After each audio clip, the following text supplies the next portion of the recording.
'Di ba? Tuloy-tuloy. Nais po ng good gentleman from Davao mag-deliver ng privilege speech ngayon. Maari namang pong ituloy na po yung So, yun nga po, inumpisahan natin tong vlog na to, inumpisahan po natin itong live stream na to bago po sila magbotohan. Ano po ang naging botohan? Kasi hindi ko na nakita eh. Napagbotohan na ba? Nanalo sila? Na i-reprimand?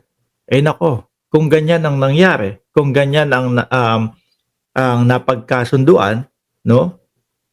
Malamang ho, itong mga eskwelahan lang at yung mga iba pa, mga bossing, kagaya ng mga Makati Business Club, mas madami pa pong lalabas dyan. Mas madami pa hong lalabas dyan, mga kababayan. Oh, tuloy. papatupad ng agreed motion kahapon, manupa kaming lahat na iba sa inyo bilang presiding officer, and then pakinggan po natin ang privilege speech ng good gentleman from Davao. Yun nga daw po, no? Ayan, sabi, wala na, remanded na. Ibabalik sa Kongreso, mga bossing. At kailangan sumagot ng Kongreso. Biruin niyo po yan, ano? Kaya po hindi natin masisisi yung mga kababayan natin. Yung mga kababayan natin hindi masisisi, sasabihin, ito ang pinakabasura na Senado sa kasaysayan ng Pilipinas. Lalong-lalo na yung si Chis Escudero ang naging Senate President. Sabi ni Lena Sabado, yes, na-reprimand na, baka may balak mga Duterte na itwist mga evidence or bawasan mga articles.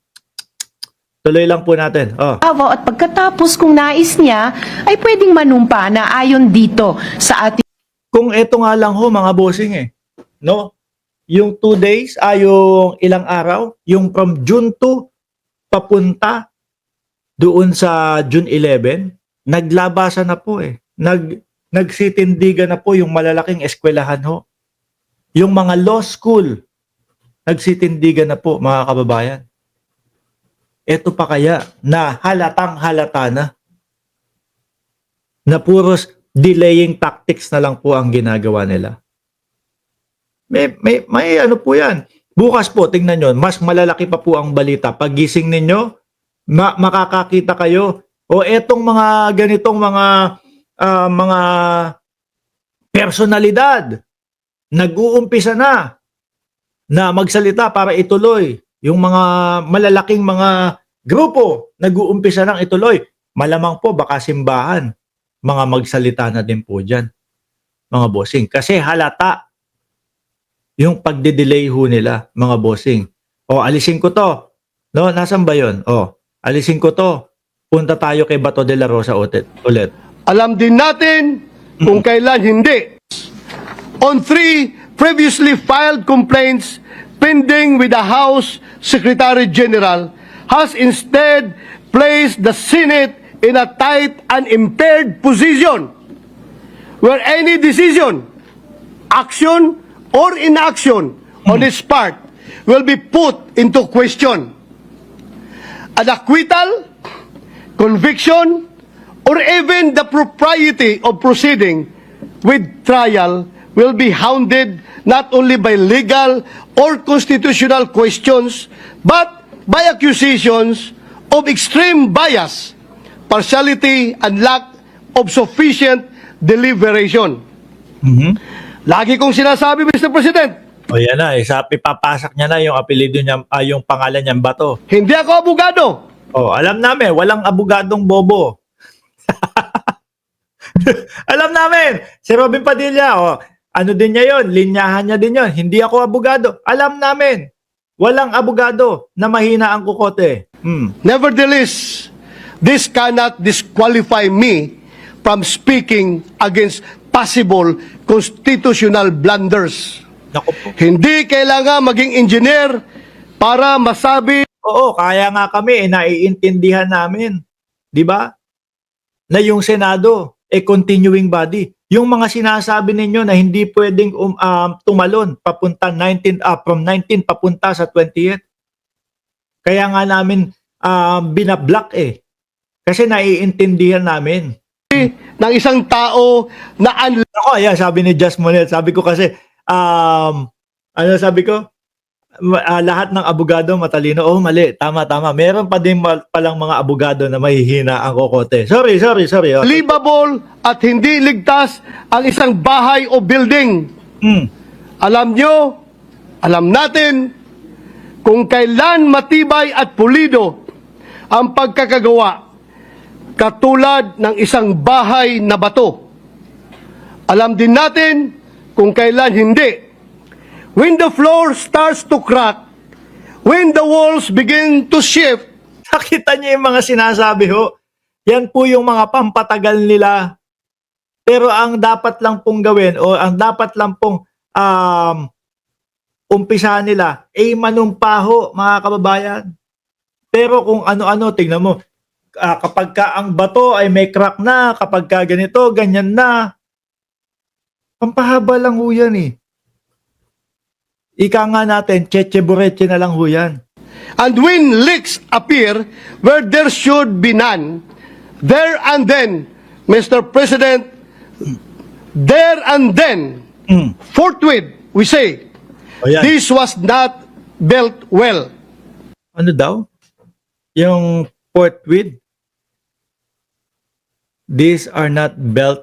Ano yung belt? Anong belt?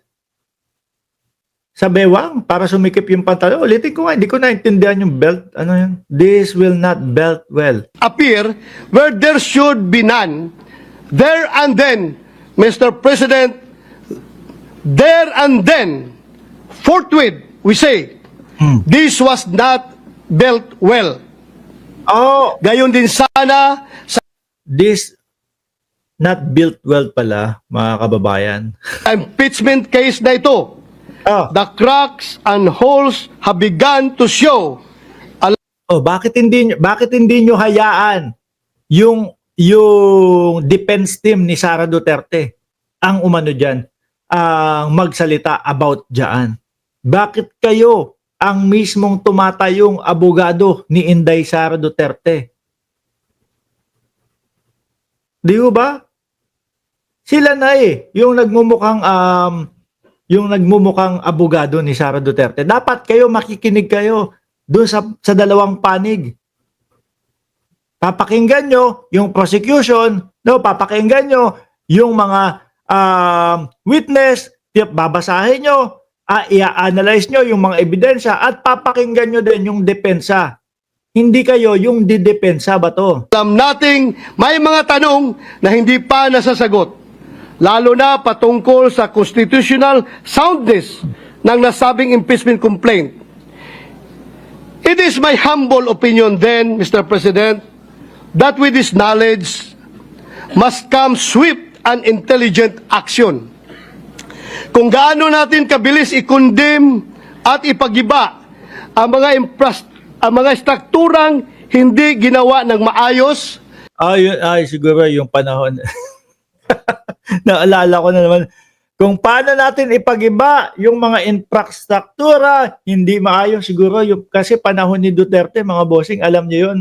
Yung saan ba yun? Yung parang mas mataas pa po sa Mount Everest.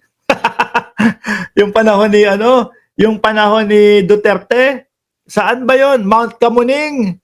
Oh, pinagiba ni Pangulong Bongbong Marcos yun.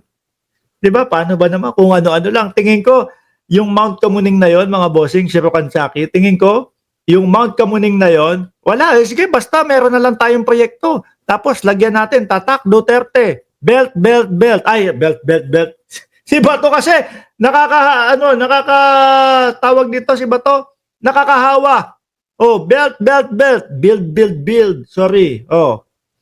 ganon din dapat tayo kabilis umaksyon kung ang nalalagay sa alanganin ay ang ating konstitusyon. Oo nga. 'Di ba? Kaya nga Oy, Bato. 'Di ba ano sabi mo? Hindi ka abogado. Oo, naniniwala kami doon. 100%, kung pwedeng ang 1,000% eh. Totoong naniniwala kami doon. Hindi ka abogado. No, yung utak mo hindi pang abogado. No? Kaya nga 'di ba? Ito yung mga law school, yung mga dean mga kababayan, nagsasama-sama na kailangan rektahin na, umpisahan na sa lalong madaling panahon.